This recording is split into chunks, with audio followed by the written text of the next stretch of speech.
Thank you very much for that introduction. And Professor Dr. Faiz Abdullah, distinguished guests, it's great to be here. We've heard a number of excellent speeches about this topic of an age of strategic uncertainty. And now I have the honour of giving the Australian government's view on this. And if I was to give a quick two-sentence summary or one-sentence summary of what's Australian government's view of this question of strategic uncertainty, then it would be this. Yes, we do have a challenge, but we shouldn't view it as turning into a norm. We all have agency and we all have a role we can play. So I'd like to focus in this address on the things that create certainty. And certainly it's an attitude. It's listening. It's understanding. It's being transparent, and also it's respecting each other and respecting international law. And if we're honest about it, respecting international law is respecting each other. And so to this end, particularly in the last 12 months, Australia has put in a great effort in this region. Our Foreign Minister, Penny Wong, has visited every ASEAN country with the exception of Myanmar at least once. Those visits make up a total of 40 visits between Australia and ASEAN countries in the last year, including 4 by the Prime Minister. So our intent is pretty clear. We want to meet our partners where you are.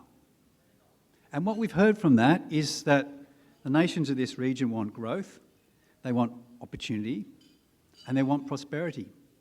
So we appointed a senior business envoy, Nicholas Moore, to travel to this region to listen, to see how we should improve our performance in business cooperation.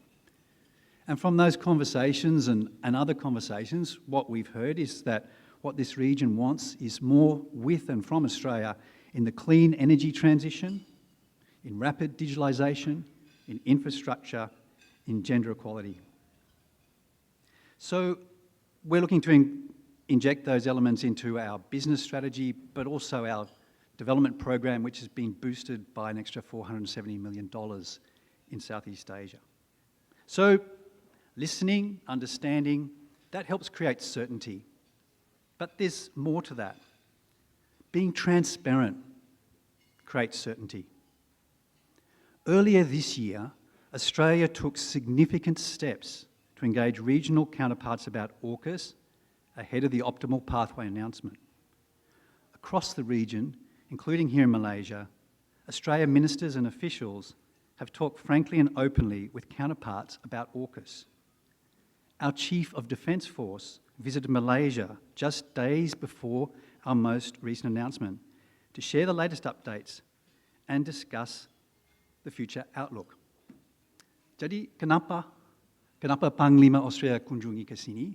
Untuk jelaskan semuanya mengenai AUKUS, itu dilakukan supaya tidak ada salah persepsi bahwa ada udang di balik batu.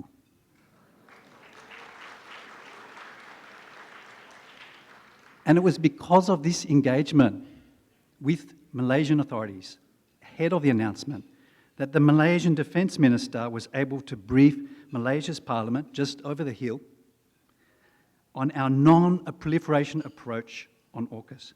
He was able to correct misinformation and reaffirm that these submarines will carry conventional weapons and will only be nuclear-powered, not armed. Malaysia has called upon all countries to promote transparency, promote confidence building, and refrain from provocation. And we share that, and we support those objectives. And I think that transparency was also shown by our Prime Minister in his address at the Shangri-La Dialogue. He talked about the challenges that we're facing, expanding, multiplying challenges, but also maintained that we're much better placed to face these challenges when we act together. And that's our approach. We believe that AUKUS will allow Australia to be a stronger partner and more effective contributor to security in the region. And we will keep our partners up to date with developments. And more than that, this is how we would like to see all the countries in this region and partnering with this region to behave. transparently, because it helps create certainty. And where we have differences in this region, we will discuss them. In the past year, Australia and China have worked together to stabilise our relationship. This has meant a resumption of dialogue, including at leaders' level. Dialogue enables us to handle our differences more wisely. And we do have differences. These include consular matters, trade blockages, and matters pertaining to international law and norms that have a direct bearing on our security and our prosperity. At the same time, we have a lot that brings China and Australia together, particularly if you look at the value chains between our countries. I won't go into the detail, but renewable energy is one that's quite particularly striking. You can see that the dependence, mutual dependence, the fact that we depend on each other in that space. And we believe that our effort to stabilise our relations with China is also a signal to the region that we want certainty. And that's what we want for the region as well. We want a predictable region that's shaped by norms, international law, where no one country dominates and no country is dominated. And we're looking for all countries to take on this approach. Let's all act in a way that shapes certainty. So what else shapes certainty? Well, Australia's government's point of view is that ASEAN and ASEAN-led institutions are the anchors that foster certainty in our region. ASEAN has many strengths. The norms that it creates are based on international law, on respect, and on sovereignty. It has been a strong anchor of certainty in this region. And that's why Australia has always been a strong supporter of ASEAN and became its first dialogue partner. As Penny Wong said, each week, somewhere in Southeast Asia, Australians and their ASEAN counterparts are using our extensive network of dialogues and forums to weave together our collective interests and purpose. Now, I'm not going to give you the extensive contacts, but I'm going to go through what I'll call a highlights package of ASEAN. First of all, we're looking forward to hosting the ASEAN-Australian Summit in March next year to celebrate 50 years of being a dialogue partner. We're also pleased we're making practical progress in the area of preparing people to work in rapid digitalisation,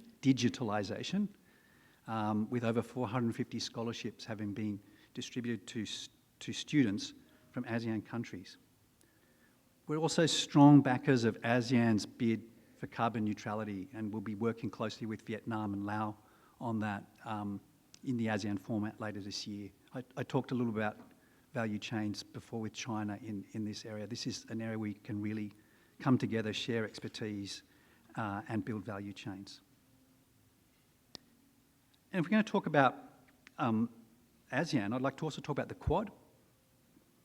The Quad is deeply invested in the future prosperity and stability of our shared region. It's made up of 4 ASEAN dialogue partners, long-standing, all of them who support ASEAN centrality, ASEAN-led architecture, and ASEAN's outlook on the Indo-Pacific. We see the Quad as working alongside ASEAN to bring benefit to the region by providing options that build resilience but don't force them. And so ASEAN is working on a practical agenda. It's transparent, it's online, you can see it. The work lines after the last summit in Japan. And these include the sort of things that the region is looking for. So on connectivity, on green energy chains, also on health security, particularly with reference to the pandemic. Another highlight for us, for ASEAN, from an Australian perspective, is its convening power. Myanmar remains an issue of concern for Australia, for ASEAN, and for countries of the region, and Australia continues to strongly support ASEAN's leadership, including through the 5-point consensus. ASEAN's security is the region's security, and we support and deeply value ASEAN's efforts here. This brings me to another strength of ASEAN, and that's its diversity. A range of nations, cultures, different degrees of economic development, different religious landscape. But ASEAN has been a strong anchor of certainty in the region. And when we see, and more than 1,200 languages, when we see ASEAN's diversity in Australia, we see a little bit of ourselves reflected in that. We are proud to be home to the world's oldest continuing culture, that of the Aboriginal and Torres Strait Islander peoples. And if you look at the Australian population today, at least around about half the population was either born overseas or has at least one parent that was born overseas. And the latest census figures, as I recall, showed that about 17.4% of Australians are of Asian background. That includes 1 million who are of Southeast Asian background, of which 180,000 are from Malaysia, of which one is my boss.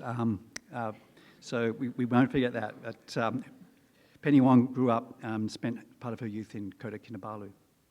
And if we looked about the trends of where the drivers of migration in Australia, we expect that number to go up from 17.4%. I was talking with the Indian High Commission the other day, really significant numbers coming in from India. There's significant numbers from China before the pandemic. We expect that to come back.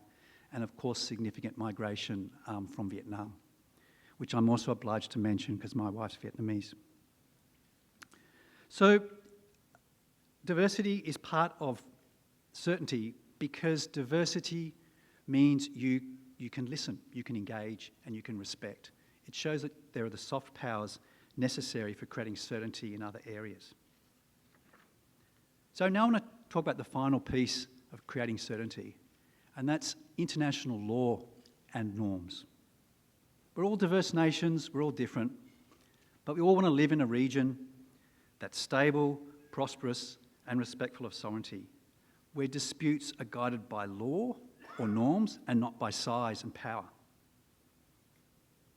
We can sort of see the dystopian alternative to that in Russia's invasion of Ukraine. That has been an unmitigated disaster for the countries in that region. But it's also affected every one of the citizens of our countries. That war has increased the prices of food, of energy, and it's driven inflation.